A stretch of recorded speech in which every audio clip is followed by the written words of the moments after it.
Hello and welcome. I'm Laura Briggs with the Vegan Fitness Runner podcast, where I'll be talking all things running, health and fitness, and what it means to be an active vegan.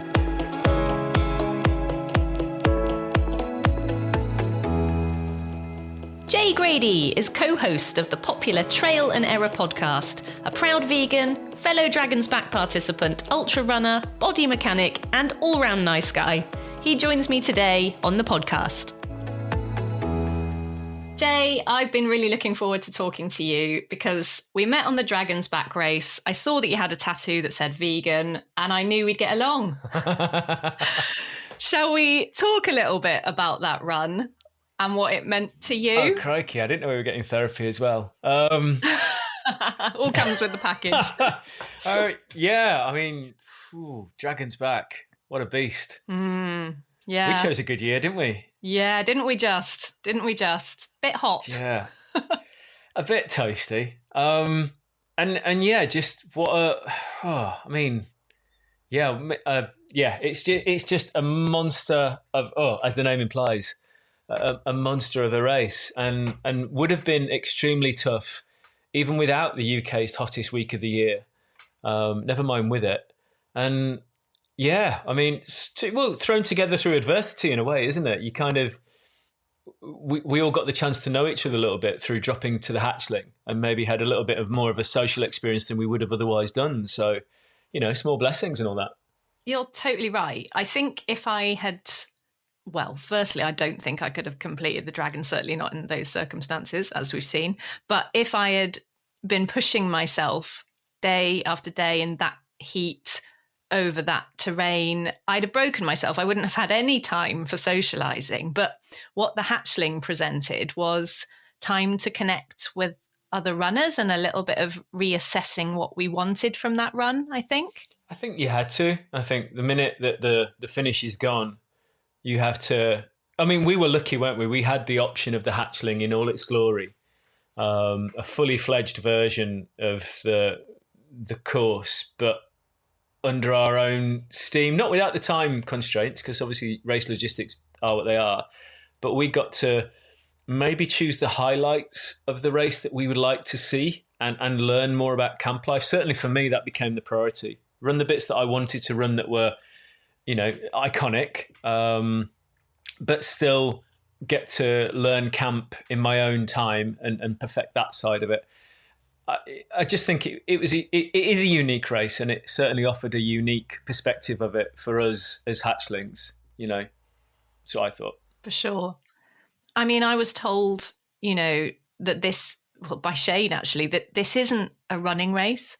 This isn't about just the running. This is about so much more. And I think that became evident, didn't it, on that week? It was about kind of changing tactics and adversity. It's about camp organization. It's about, mental attitude. It's so many things. It's not just about being able to tackle that run physically. Would you agree? Well, there was some, and I'm not including me in this, there were some awesome runners this year wandering around camp initially as well when they dropped from the main race, looking a little bit forlorn.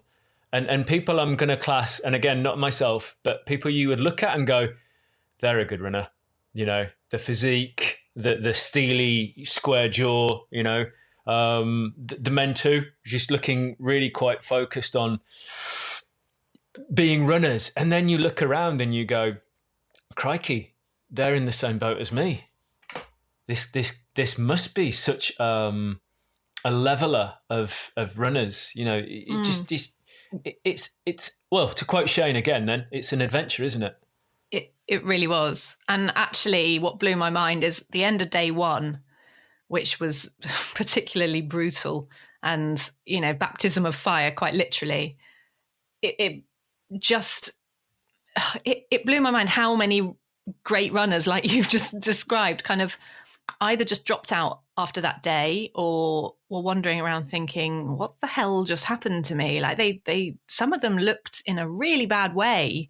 I mean, the heat just had an effect on people that they weren't anticipating, I guess. And for me, a real shock was, the winner of the Cape Wrath Ultra, Graham Walton, day one, he completed. He was 5 hours behind the leader, and he just said to me, I just don't think I can carry on, and that was really sad for me to see him make that decision, but it was the right call for him. He didn't feel that he could press through those 6 days in those conditions. And it made me feel like, oh, hang on, maybe I should be here. Maybe it's okay for me to be here, because I don't consider myself, that level of runner. It had all the elements. I mean, I've gone over this race, as we all probably have, with a fine tooth comb at times and gone, wonder where it went wrong. And I honestly think it was in those conditions over that terrain with the race parameters as they are, it was flat out just too much for me that day on day one, because I pulled at the Penny Pass, so at the foot of the climb to Crib Goch, and I made it by the skin of my teeth. I hauled my ass up and over and down the other side and made the cut, and then I fried myself, and I knew that I had heat stroke. I had the early signs of heat stroke, and it was like, oh, you know what? I couldn't have got here without doing this, but this is the situation I find myself in. So I can't second guess it. I can't make any other choices. I can't push any harder. I can't run any faster. It is just literally what it is. And you do the first 18 miles of this, unacclimatized in 30-degree heat, to get to your first water stop. I mean, there are other races that I've done that are hotter, but they have, they're your typical 1-2 day ultras, and they've got a checkpoint every 5 or 10 miles, and they help you through it. And this race isn't like that. And I don't think it should be like that. I think that's its unique element, is its toughness. And in those conditions, I couldn't go at the speed that I needed to do to cover it. And I've made my peace with that. I just couldn't. I haven't made any errors. I've trained hard enough. I've done everything that I needed to do. It was too much. So what can you do? Well, for you and 140 odd others, because let's face it, there was a massive drop down to the Hatchling, which took the race organisers by surprise, for sure, as well as us. And suddenly we were in a massive, group of people doing something entirely different, but challenging. My God, wasn't it challenging? And I feel, when I listen to you now, I almost feel like you're kind of looking back on it like, we've been through some kind of wartime experience or something. It's like, oh my God, trauma. The things we saw, yeah. And you see people who, externally you look at them and you think, you're a good runner, and look at the state of you. You're trashed by this. And on the opposite end of the scale, you see some of the people who were still in the race and at the front of the pack looking, maybe not after day one, but later in the race, still looking amazingly fresh and capable. And you just have to kind of go with it, don't you? And you just go, this is my experience and this is their experience, but they're very, very different. And I think one of the key things on that race was, there was I certainly didn't feel like there was any separation between the people doing the full thing and the Hatchling. We all looked around each other and understood what everyone was going through. And there was definitely still a camaraderie in camp. There wasn't like a grouping of competitive and non-competitive. It just seemed like we were all in it at different levels, but we were all in it. Oh, 100%. Yeah, I mean, my tent mates were, I think 6 of them completed the full course. They were incredible international athletes, and I felt like an interloper. I felt like I should not be there. And, come day 3, 4, they were looking at me and they were saying, you are doing this, Laura. This is incredible. And God, what a boost that gives you when you think that everybody here, we're kind of all equal, we are. We're all doing the same thing. We're all trying to get to Cardiff, however that might be. And it was really humbling for me, and possibly a lesson in saying no, that's enough. Do you feel like you learned lessons off the back of it? Oh, crikey, yeah. I mean, I've got 3. I'm going back in 2025 to do it again. And I've got my 3 takeaways from it, which are improve navigation, become even fitter, and start rock climbing. Will you be doing it in hot climates as well? That's the Because thing. that might help. What practicing the hot climates? Well, you could do all that, and then you could get hit by a blizzard. It's Wales in September. So that's the kind of joy of the race, isn't it? You actually just don't know what you're going to be hit with. Well, look at everyone this year, and I felt so sorry for you guys. You were all up there blasting through Snowdonia in wind and rain and not blizzards, but blustery conditions. Yeah. And then you rock up on the Sunday, and we're all stood in camp in Conway, getting sunburned. Yeah. Like, what the feck? Yeah. In fact, there was a lovely Australian girl who obviously come over to Wales for is that Paloma? Philadelphia, that was it. Yeah. So she basically come to escape the searing heat of Oz, thinking that Wales was a sure thing, and then just said, I've just paid to come all this way and run and flipping heatwave. Where's the justice? She also did amazingly well.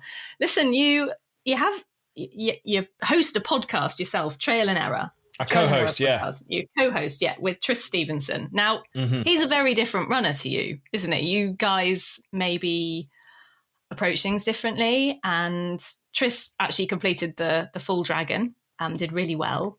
Do you think you complement each other because of that? On the podcast or running? Generally, just the podcast. I mean, you've got to have different takes on things, haven't you? Well, we are extremely different, and yes, that does give us two perspectives. When we're both looking at things in very different ways. Tris is extremely studious and analytical. And I'm not seat of my pants, but I'm not to the same level that Tris does things. And that's just Tris. That's how he's been through, at least all his professional life and running life. He's relatively new to ultras, maybe 4 years in now. But his first 100 miler was the Arc of Attrition in 2020, and he came third. So that's just insane. That's amazing, isn't it? Well, such a hard race, and to podium on your first go. And I asked him a couple of days before what he thought. It's 20. It's 103 miles, mate. What do you think you can do it in? Sub 28, sub 20. And he went, I think I can do sub 24. And I remember thinking, wow, that's big. That's a big thing. That is, because Kim Collison had only just done it in like 22 hours.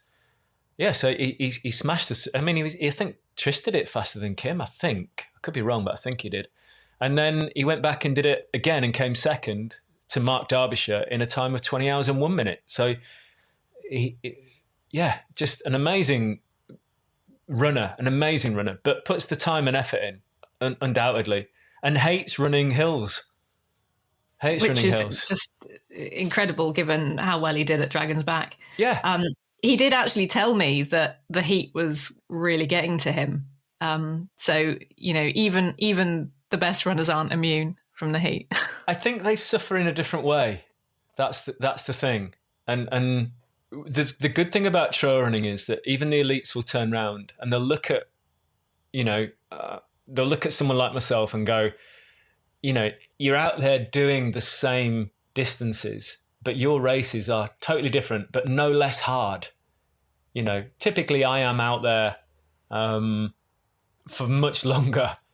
Tris did the Arc in 20 hours, 1 minute. I was recovering from COVID the last time I ran it, so it took me nearly 35 hours. That's nearly 15 hours longer than he was out there. He was home and in bed, and I was still, coming around Land's End, I think. So, and 15 hours is a long time to be running. Let's be clear. Never mind 35. Have an extra 15 that's some serious time on your feet, isn't it? And that, as you say, has a huge effect on a runner, and that's massive to be out for that long. Incredible. It just gives us that perspective when we're discussing things from very different ends. I mean, that was a particularly tough race for me through the illness stuff, and I'm normally mid-pack to maybe 3/4 of the way down the field, whereas Tris will always, if he can deliver, will always be at the front end. So we get to discuss races in very different ways. And we both like different kind of things as well. I'm a massive fan of mountains, and for various reasons, feeling small in nature being probably the top of the list there, and knowing your place in the world and in nature anyway. And he loves track and flat things and what he would call pure running, where he just has to focus on form rather than the technical elements. It's a shame he's good at both in terms of he only loves one. If he were to commit himself to mountains, I think he would, make a massive impact on that world, but he doesn't enjoy it as much. For sure. I mean, he really would. It's so interesting, isn't it, how differently people look at running. And, I see from your Instagram, you're in Cornwall and you're running around and you're really embracing that beautiful scenery and that hilly kind of environment. Is that what gives you the most pleasure, just getting out in nature in terms of your running? Oh, that's a good question. I'm very lucky to run where I run. It makes training easy for motivation. But I live on sort of halfway down the peninsula. And from where I am, it's 6 miles of trail to the north coast and roughly 6 miles of trail to the south coast. And I'm right on, 50 odd miles of inland trail as well. So I'm sport for choice. So if I want to head out to the coast for a long run, I can run out to the coast on trail pretty much, turn left or right and have, 100 miles in either direction. Yeah, it's unique. So, and I don't always run on the coast path. Sometimes, especially in the summer, it can get a little bit busy, and you end up yielding to or having to pass walkers a lot and stuff like that, and that's fine. We all share it. So quite often, for convenience, I'll just head inland from where I am and use some of because Cornwall is crisscrossed with post-industrial landscapes from its mining heritage, and so there are so many footpaths. It's ridiculous how many footpaths we have down here that you can run for 20 miles within 10 miles of my house and never use the same trail twice, and you can just crisscross and crisscross and crisscross. So partly it's getting out in nature. Partly it's if I go inland in the winter, I've got solitude as well, even in the most crowded part of Cornwall, if you like. We have a couple of towns that are close to a small town. So, but you go out in these places and it's busier these days for sure. There's more trail runners. When I started 10 years ago, was it 10 years ago? I'd go running with a backpack on my back, and I think people thought I was lost or something, or late for a train. Why are you running with a backpack on? And now you go running, if you don't see someone with a backpack on, it's weird. There's so many runners, which is wonderful, but I can still escape all that and find solitude. And then you can go for social run with friends, and everyone can access the same areas. It's just a wonderful place to run. And so I am in absolute awe of people that live in urban environments that train for ultras, because they put in some amazingly, what I would class, dull mileage, and yet they get up and do it. And that is, for me, I've got the easy life. I can go out and, immediately be surrounded by nature straight out my front door. And some people have to plod through streets and hour after hour and day after day. How they motivate themselves, that is the good stuff. I've got the easy life. But you could say some people would really not enjoy that level of solitude that you have. You go out of your front door and you probably don't see anybody else for an awfully long time on your runs. Some people find that quite difficult, don't they? Well, one side of it is it's very difficult, and I might get corrected on this, but in the more remote environments, when I'm going out and I'm putting a head torch on and I'm running for 4 hours or something like that in the dark on my own, that might not feel safe for some people, either through gender or personal experience or whatever. I'm lucky that I'm okay with that. And normally because I'm looking like this bearded, snorting ginger thing with a sun attached to his head. So people just don't know what I am, maybe. The only time I got freaked out recently was last year, I think. I came home via a route that I hadn't run for a while, and I ended up running through a field of head-high corn in the fog. Ooh, That was a little freaky. that sounds creepy. Yeah, well, I definitely put down a PB over that mile. There's a lot to be said for fear. It was, and it was like, screw my heart rate training. I don't want to die here. Yeah. So, but normally, yeah, I just go out, and I have that. I'm very, yeah. The point I'm making is that I'm lucky that I have that as well, and that's not available to everyone. For the society that we live in is not always safe, and so I have that as well. So again, wonderfully lucky, and I always think about the people that maybe don't have that luxury and how hard it is for them to train. I've got it easy, basically. Oh. What was your catalyst for first getting out there and going on a run, Jay? I walked a pilgrimage route with my wife just after we got married. And we walked from a place called Oviedo, which for Formula One fans is the birthplace of Fernando Alonso. And we walked from a route called the Camino Primitivo, which is one of the old pilgrim routes to Santiago de Compostela in northwest Spain. So we walked 240 miles in 11 days. Wow. And when I got to the end of that, we were in the queue for the plane, and it's quite a small airport. It's one of the old ones where you walk up the ramp. And ahead of me was a lady who had the shell of the peregrino, the pilgrims, on her backpack, but her backpack was tiny. And I asked her, have you just walked? Because my backpack was huge. And as we were traveling to the airport, this old Spanish chap walked past my like 60, 70 litre pack. And he just dropped this in perfect English. And I wasn't sure if he was being literal or metaphorical, but he said, the people with the biggest backpacks carry the most problems. Oh, and I wow. was like, oh, wow. Yeah. What? And before I could look around, he'd gone. It was like, did it really happen? Did I imagine this person? Because he definitely said it to me, but then he was gone. And I thought, that is deep, dude. And then I met this lady on the steps to the plane who had this tiny backpack. And so I asked her if she'd walked the Camino, and she said, no, we ran it in 5 days. Whoa. Boom. Wow, you ran that in 5 days. You can run this. What? And that just... And then I got home, and I remember going, right, okay, 240 miles. Where is that? And as the crow flies, it just happens to be Regent's Park in London. Wow. From my house. But if you go by road, it's Reading, which was not inspiring. Sorry for everyone in Reading. No.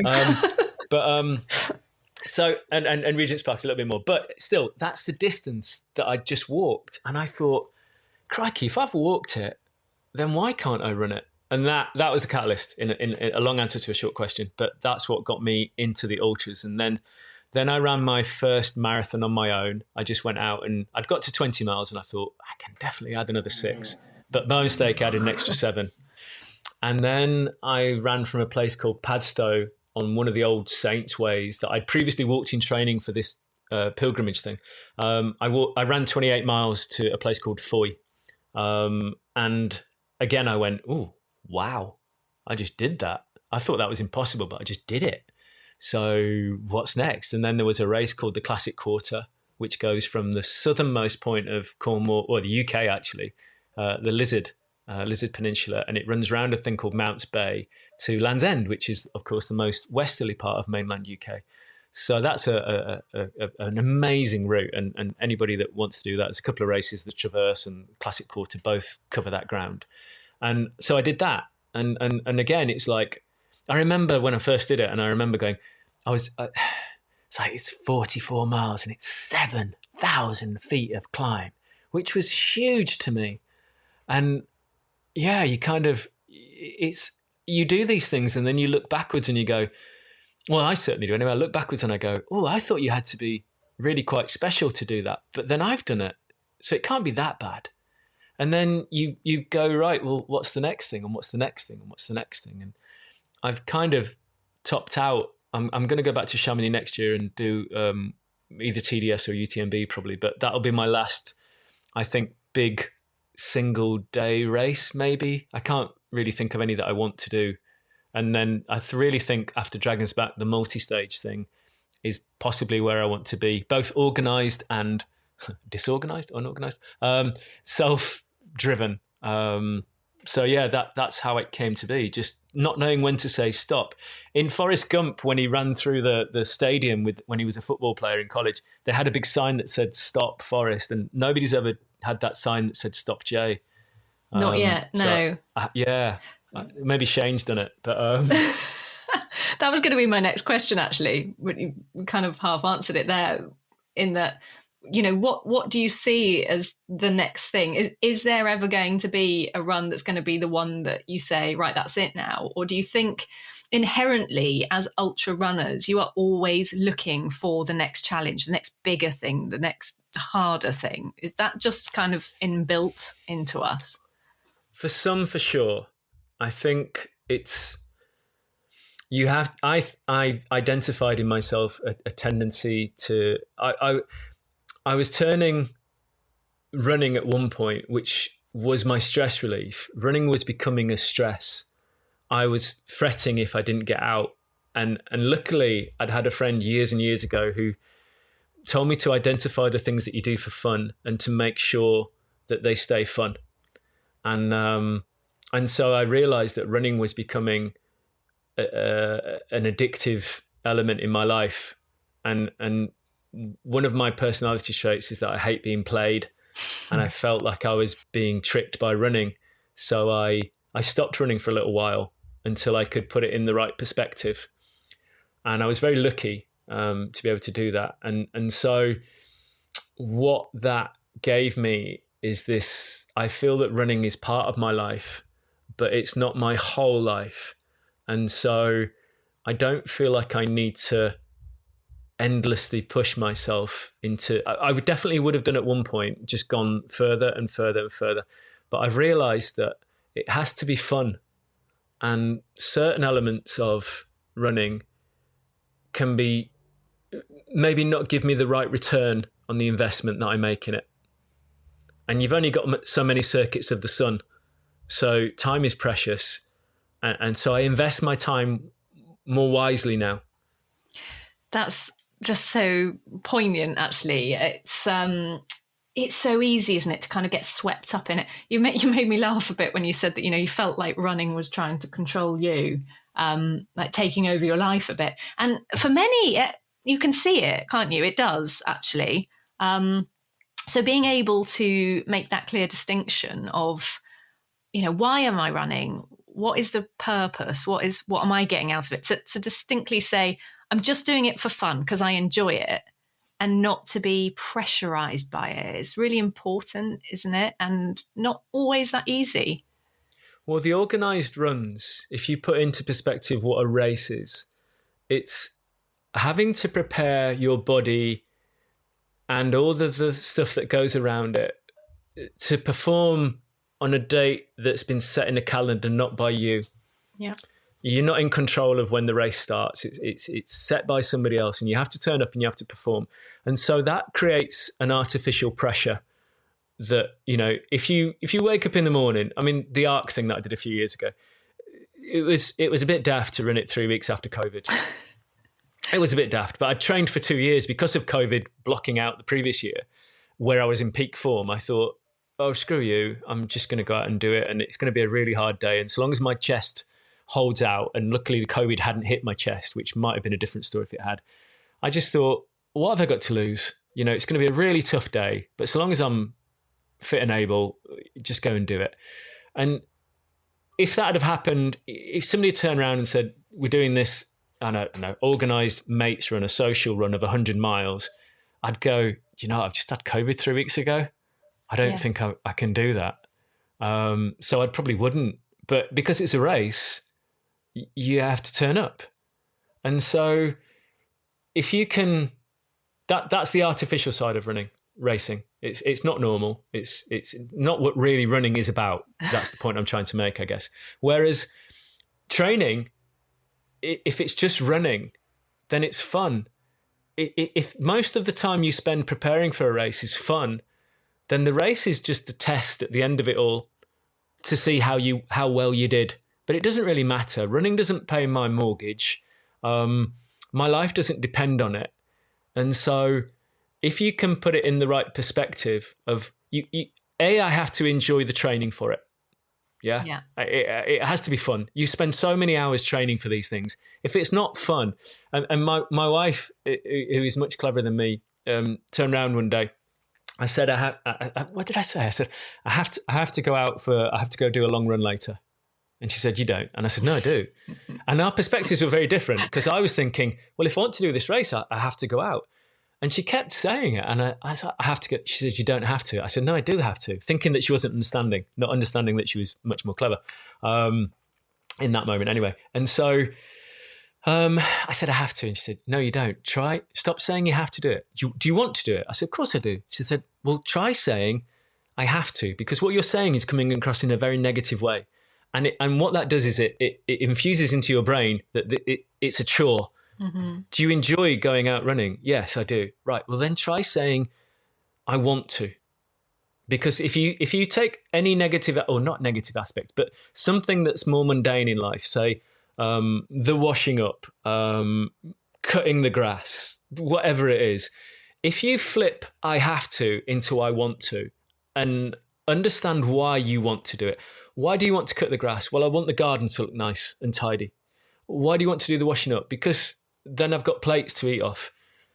You know, if you flip the I have to into the I want to category, suddenly you've taken away the negativity and that, you know, upside down emoji face, or upside down smile emoji face. You know, you've taken it and you've gone, no, I want to do that. I want to go out for a long training run. Well, why do you want to go out? Because it's going to help me achieve my goal of this race day thing that I'm doing.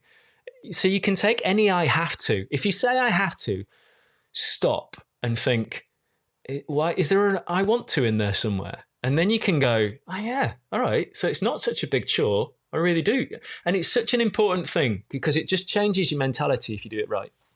Your wife is really smart, because actually it's a very simple fix, isn't it? And God, the amount of times I say, oh, I have to go out for a run, And I actually only say I have to go out for a run if I'm training for a specific race, if there's something in the diary that I'm training towards. If I don't have anything in the calendar, I'm going out for a run. I want to go out for a run. It's very different. And it is like we're forcing this pressure on ourselves sometimes. Mm-hmm. That's really interesting. I'm going to have to think about what I say now when I head out the door. I definitely want to go for a run. I want to escape from everybody for, however many hours. I'm going. It's a powerful tool. It really is. Jay, let's talk a little bit about veganism and how you kind of chose that way of life and what it means to you. Veganism. I was vegetarian from the age of 31 to 41, I think it was. And that came about, as most of us did back then, I guess, through the animal welfare side of things. I watched a documentary just through chance, and it was based around basically a giant abattoir in Texas. And it was such a simple bit of cinematography that caught my eye. There was a time-lapse camera set on this valley, which at the center of was this giant abattoir, like an aircraft production facility, this vast metal structure. And they filmed it over 24 hours. And from almost the 4 points of the compass was an almost endless line of articulated lorries bringing in livestock and taking out dead bits of animals.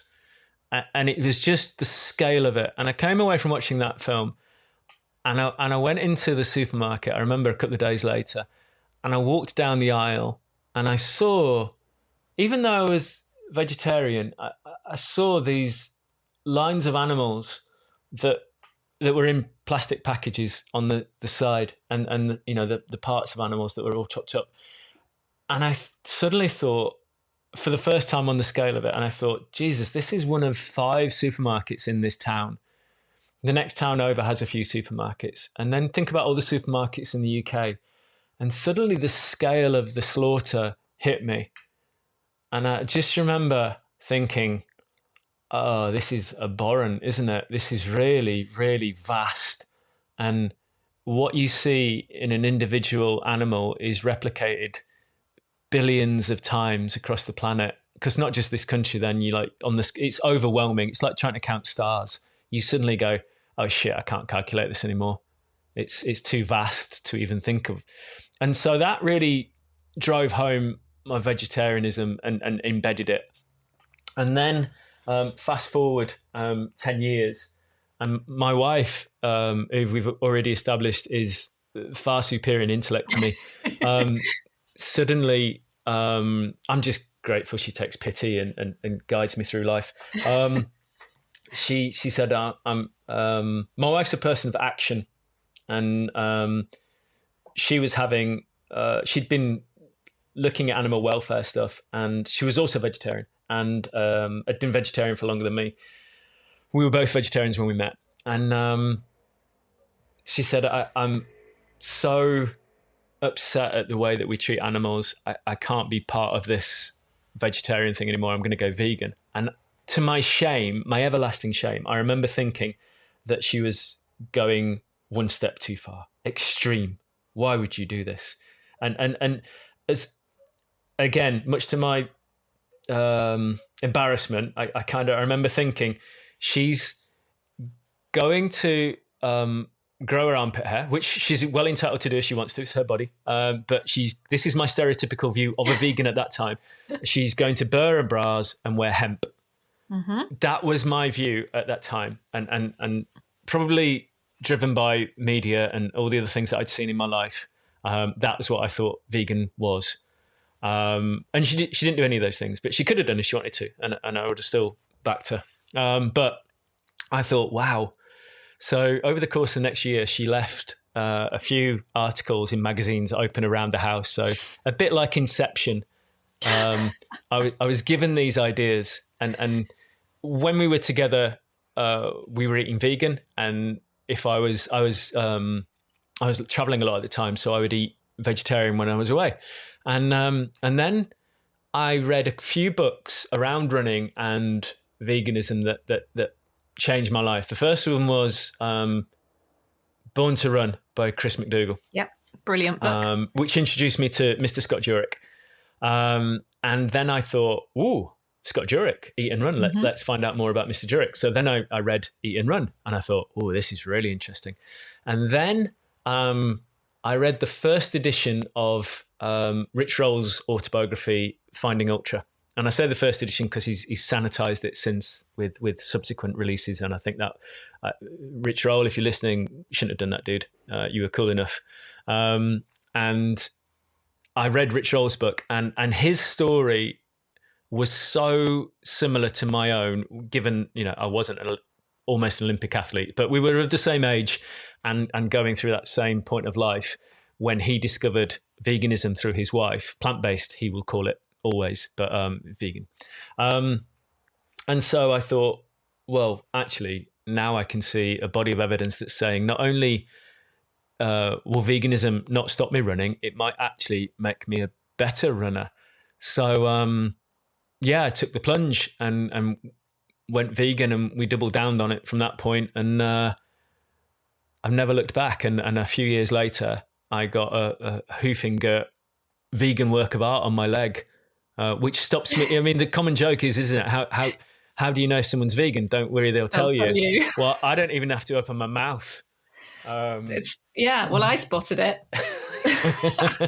And normally I run in compression cuffs, so nobody sees that either. I'm not embarrassed by it or ashamed in any way. I think it's a wonderful bit of art. It took a long time to design. A very talented artist locally for me that designed it. It's all I don't know if you actually saw it, but the letters are formed. The word vegan is formed by animals and plants making up the letters. That's right. Yeah. It's a very intricate piece of art, and very proud of it. But yeah, it saves me having to say it, Yeah, it does. It's brilliant. And so when was it that you actually went vegan? How many years is it now Oh, that you've it been is vegan? now 10 years. 10 years. Mm. Okay. Wow. And so many people I've spoken to who are vegan, not one of them has said, oh, I wish I hadn't They done it. probably say the Or opposite, right? They say they wish they they'd done it say, sooner. I wish I'd done it sooner. I Yeah. wish I'd never had to eat meat. I wish I'd never had to be part of that system. And it's you saying earlier on about being tricked by running. I feel like I've been tricked, by the system into eating meat and dairy Normalized, produce. right? Yeah, and that's what I really hate, And I look at everybody else that's not vegan now and I think, oh, I want you to see it for what it is, You're all being fooled. It's so polarizing though, because there's a part of the human nature that really doesn't like being told what to do. I think it's Nope. called the law of psychological reactance. And if you're told not to do something, we kind of do want it. to do it. Yeah. We don't like being told. And once you're past the age of, probably 6 in our household, well, you kind of, you know what you want to do and you're strong willed. And I think some people see it as a battle of self-determination. Even if they know something is, quote unquote, good for you, right for you, better for the planet, the fact that somebody is making them feel bad about their choices makes them stick to their choices even more.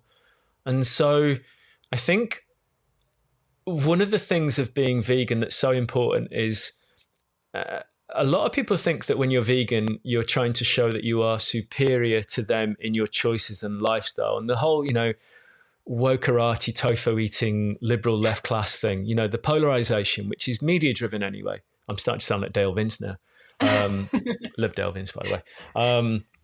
And what it does, actually, I think the statement that I'm making through being vegan is that I'm not elite. Actually, it's the exact opposite. I don't feel like I am any more important than any other being on the planet, not just humans, but I don't think my place in the world is any more important than the smallest bug. What makes me more important than anything? Everything has a right to live in nature, and there are carnivorous parts of the food chain. That's what it is.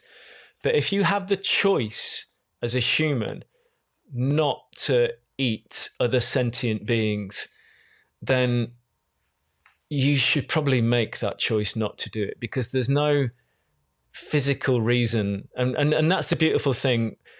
I was sent an Instagram private message from a runner, not maybe last year, and it started off with something along the lines of, why do you feel that you have to call yourself vegan runner?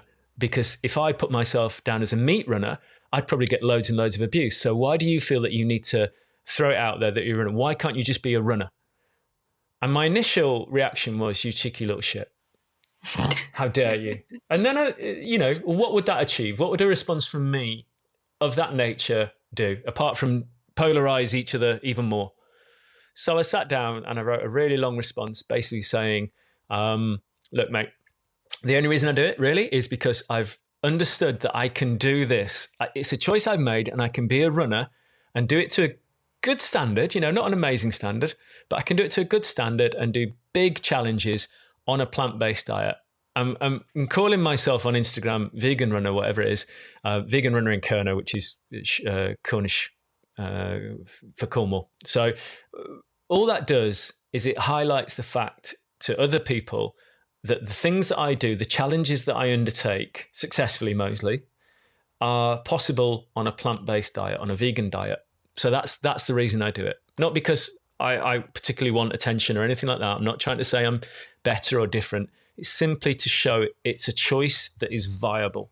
And that's all it is. And I think that's what we're all doing by going out doing these things. The vegan runner movement, is fantastic, and it's out there in your face that people are there, and people can make those choices and still do, a bit like the books did for me. It can show the viability of a diet that doesn't involve animals, and you can still go out and do these cool big challenges. It's a bit of everyday activism, really, isn't it? It's we might not have, millions of followers, we might not be famous, but we're doing what we do in our own little way. And it's about making those small changes and hoping that you do have what we would perceive a very positive influence on other people. If you just turned one head and somebody else became vegan because they'd seen your profile or watched you do a run, then that's a win, surely. Yeah, you can only really influence the square meter around you. You can make the choices that you make. You can't force anybody to make the quote unquote right choice. You can only show that it's viable. And for me, if I'm running around throwing vitriolic statements around about eating meat or farming animals or doing all this lot, you only drive the division deeper. It's much better for my mind, to say the things that we have in common. Maybe it's sport, maybe it's that we like something else. And I'm not a two-headed beast who, wants to burn his bras and grow his arm hair. So it's just, it doesn't define me. It's a huge part of who I am. But I would still like to, be myself and just be that, just show the viability, I guess. Yeah. Just show that it's normal to do this. You don't have to be special or, different. Yeah. You're just a normal person who's made this choice, and therefore that choice and those options are open to everyone. Nothing special, 100% nothing special. Do you feel like we all have a responsibility now to make these changes, not just obviously for the animals and for health, but for the wider climate issues that we're facing, the fact that we're screwing our planet over something royal? Isn't it time we all just kind of got to grips with the fact that we need to make dietary changes, we need to make lifestyle changes? Shouldn't we all be shouting a bit louder about this now? I think you run the risk sometimes of, you have to be very careful with the messaging. I think if we're all too militant, then it becomes polarizing again, and you get people's backs up, and the people that were sat on the borderline that might not want to, they might be the only person in their family that feels that way. It's a difficult question, isn't it? Or it's a difficult answer. I think we do need to make the changes, obviously. I think animal agriculture, the amount of times I've had people tell me how the Amazon is being cut down for my tofu. I'm like, dude, 93% of that tofu, that soya is going to feed your burger. Animal feed. Yeah. And that's all. It's a media war, isn't it? That's the other thing. I'm going to sound like a conspiracy theorist now, but there are very powerful industries that have very deep pockets that want you to carry on doing what you do in terms of eating animals and becoming poorly. And we get into the whole UPF thing, ultra processed food thing, where you get poorly, but then you need pharma to fix you. And then you can carry on eating their products, but you're getting poorly, but pharma will fix you. And it's a very cruel and cynical cycle of events where, you're fed animals that have been kept in such bad conditions. And then everybody, of course, wheels out the organic chicken argument, but we all know that they're not all organic animals and they don't live a wonderful pasteurized life. And so, you do get this argument of we can't all do that, and it's not viable, and it's not, you need to be earning £1 million to be a vegan and all this lot, and it takes time. So many arguments to it. There's a wonderful program on Netflix at the moment about blue zones, and that's well worth watching. About the clusters of people around the world who are centenarians, who are fit and healthy and living an active life. And they're not, some of them are vegan, some of them aren't, but it's an interesting take on life and how simple life can be and how you don't have to have ultra processed foods to survive. And I don't know. I've rambled there a bit. We've been tricked, haven't we? You see, we've been tricked by the world. People like to make money, and it's hard to make money from a product if it's a carrot. Yeah. Whereas if you take an animal and you disguise it by changing its shape as it hits your plate, and you've added something to it, maybe you've smoked it or added a hickory sauce. Well, now you've created something that maybe somebody doesn't know how to do, and now you can add your value and mark it up. It's hard to do that with tomato. Very, very good point. I'm going to ask you 2 questions. Not to leave, not yet. Hold fire. Probably quite broad questions, but 1, why should somebody become a vegan? 2, why should somebody take up running? Why should somebody become a vegan? Well, it's not like you're going to suddenly become protein deficient and all your muscles are going to wither. Why should that's a difficult one. Good question. I like this one. Yeah, sorry. I think my personal opinion is they should become vegan because it has a lighter footprint on the planet and it's kinder. And you can run past a field of livestock if they're lucky enough to be in a field and have a completely clear conscience. The amount of livestock I've apologized to as I've run past them, that I'm not like everyone. And I'm really sorry for my species being such a bunch of shits to you and your kin. And I'm sure a lot of vegans have done that. So yeah, it eases my conscience. It makes me feel good. I'm into my 50s now, and I'm still feeling like I'm 23. By the way, I would never have had you down as being in your 50s. You look way younger than that. I'm going to just say that for everyone that maybe hasn't seen you. Thanks to radio. Thanks to radio, you look great. Yeah, I'm 52 next year. So, but I still feel, I get up with energy in the morning. I don't suffer too many illnesses, touch wood. I do all right. And I've reconnected with food. That's the other big thing about veganism. I understand that most of my nutrients on the planet that I intake come through my mouth or my skin. So sunlight and everything else, but everything else goes through my mouth. And if I'm putting good fuel in, then I'll get good things out. And that's how I view it. And that's another growing understanding of what I put in my mouth. Like I say, we've just declared ultra processed foods persona non grata in our house. But the preparation of food is now not a chore because it's become elevated again. It's not something that, again, not something I have to do, something I want to do. I want to make nice.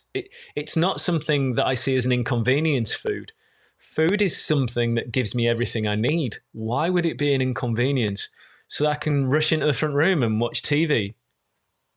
You know, what is more important? If you're stood around the kitchen having a conversation while you make food, you know, why are we so busy? What's so important that that's not a big thing anymore? It's a really important time. And again, when you look at this Blue Zone documentary, very easy to find. I can't remember the name of it, but Google will do it for you. One of the big things is about the preparation of food and the fact that it is a bit of quality time, and it's exercise as well. You know, for in part, a lot of the world, they're preparing food from base ingredients. But yeah, it's made me appreciate the importance of what I put into my mouth, and understanding what I put in there has a direct effect on how I perform as an athlete, quote unquote athlete. So you're in more control as a vegan as well. I mean, don't get me wrong, donuts are vegan, chips are vegan. You can be an unhealthy vegan if you choose to be. You don't have to be a pious runner like me. But yeah, it reconnects you with the basic elements of human need.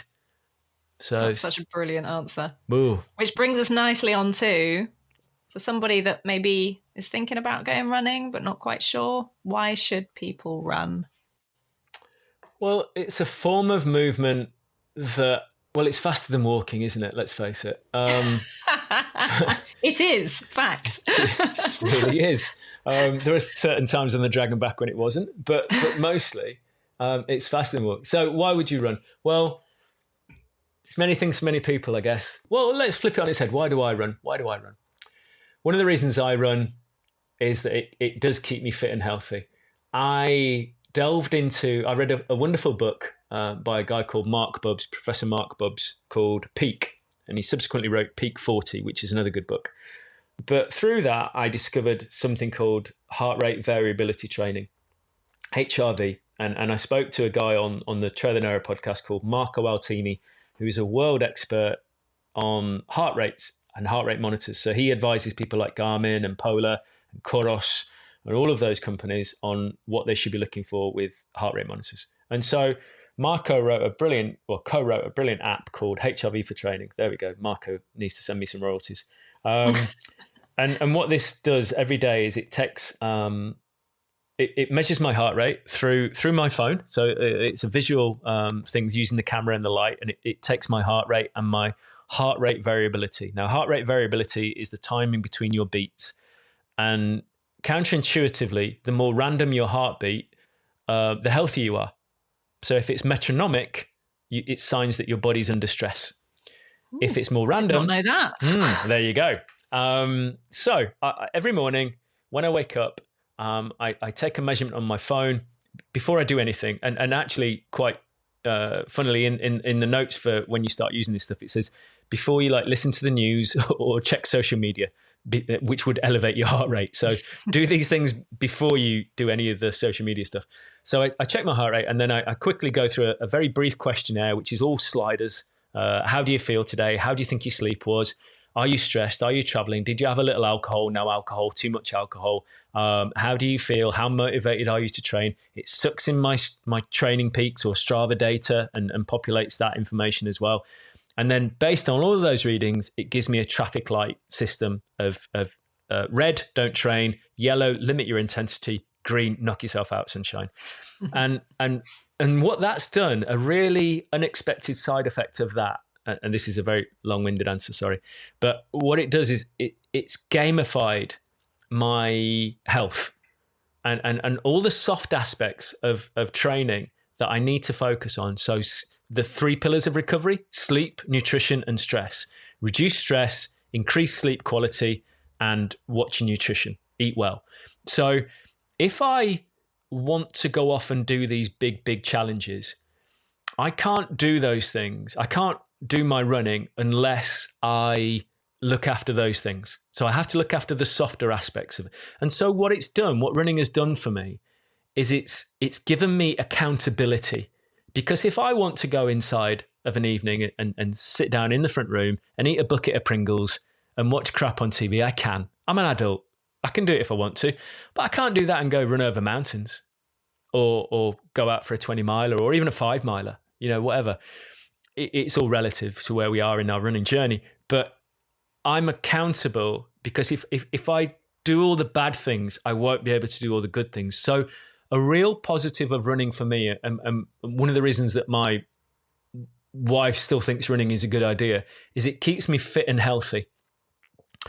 And in a way that I'm accountable that I wouldn't be otherwise. So that one of the things that running has given me is a reason and a real interesting aspect lately is the biometric information we can extract from the human body. And I do it at a very low level. Obviously, if you're an athlete, you're pulling this data out at a much more intense and in-depth level. But from a very basic premise, I can look at my biometrics and understand how well I'm looking after myself.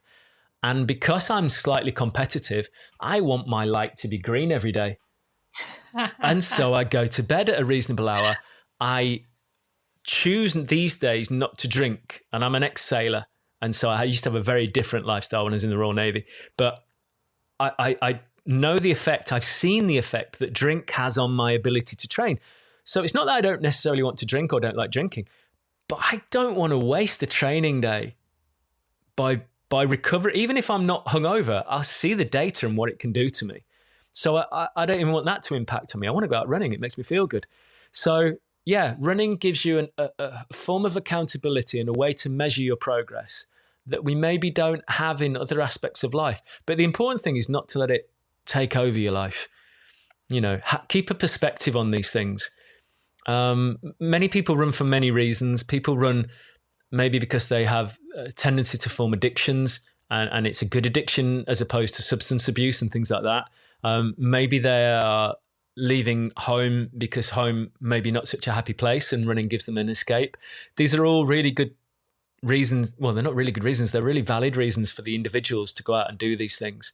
But it's really important to understand that running isn't going to fix all your problems. It gives you some headspace and some things to, you know, some time to consider things. But you can't run away from your problems is guess what I'm saying. But it's a really great way of clearing your head and being outside and moving. Movement is so important for human form.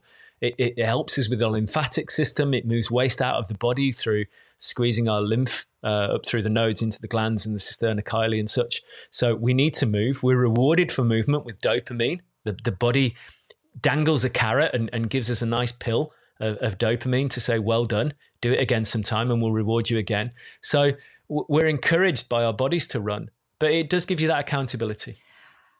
Even as adults, we need to be held accountable, don't we? And from that answer, I'm struggling to find any negatives with running, Jay, which is brilliant.